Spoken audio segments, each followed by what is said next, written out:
তো hello guys, সবাইকে নমস্কার। আর আমি এটা কি করতে তৈরি করছি বলো তো?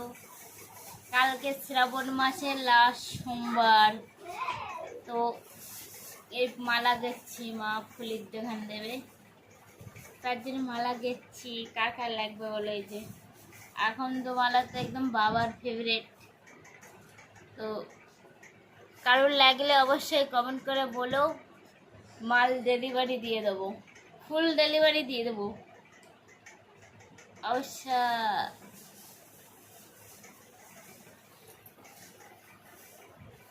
তা সবাই ভালো থেকো।